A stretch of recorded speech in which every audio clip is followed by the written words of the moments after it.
আজকে বাড়িতেই বানিয়ে ফেললাম মোগলাই। দোকানে যাওয়ার ঝামেলা নেই, বাড়িতেই খুব সহজে বানিয়ে ফেললাম মোগলাই পরোটা, তাতে চিকেন কষা। তো চলুন আপনাদের সাথে শেয়ার করি মোগলাই কি করে বানাবো। ময়দা, এবার এতে নুন দিয়ে দেবো, একটু নুন দিয়ে দিলাম,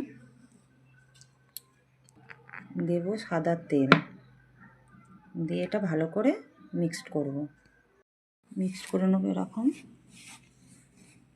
আমাদের ময়ম দেওয়া গেছে, যখন এরকম মুটো করব দেখবো দলা পেকে যাচ্ছে, জানবো যে আমাদের ময়দা রেডি।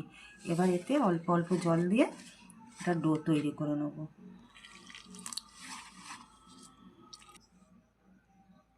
ডো আমাদের রেডি হয়ে গেছে, খুব নরমও না আর খুব শক্তও না, এরকম মিডিয়াম ডো আমার তৈরি করে নিতে হবে। ডো আমার রেডি।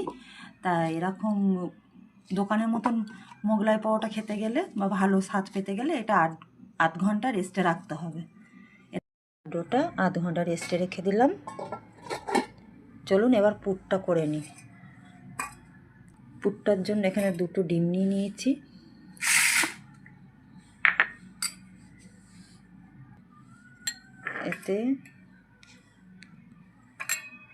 এখানে আদা রসুন গ্রেট করে নিয়েছিলাম, আদা রসুন গ্রেটটা দিয়ে দিলাম, গ্রেট করে রাখা আদা রসুনটা দিয়ে দিলাম।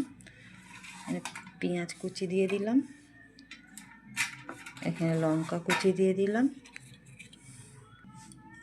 এবার দিয়ে দেবো নুন। নুনটা আমি একটু বেশি দেবো, যেহেতু বিস্কুটের গুঁড়ো দেবো এখানটায়, তাই জন্য নুনটা একটু পরিমাণটা বেশি লাগলো। তা বিস্কুটের গুঁড়ো আমি 3 চামচ দিচ্ছি। 3 চামচ দিয়ে দেখব ব্যাটারটা কেমন হয়েছে। তারপরে ব্যাটারটা এরকম থকথকে ব্যাটার হবে।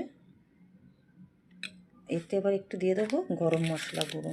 গরম মশলা দিলে যে ডিমের আঁশটানি গন্ধটা সেটা থাকে না।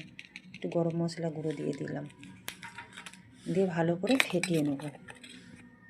আধ ঘন্টা পরে ময়দাটা একটু হাত দিয়ে এরকম করে করে নিলাম। এটা এবার লেচি কেটে নেব। এটা ডেলি কেটেছি আমি। এবার ডলন ভিড়েতে একটু তেল নিয়ে নিয়েছি, তেলেতে নিয়েছি। এতে এবার পুরটা দিয়ে দেবো।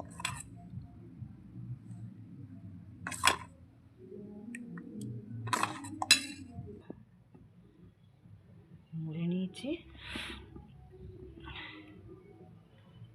ঠিক এরম করে মুড়ে নিতে হবে। নিয়ে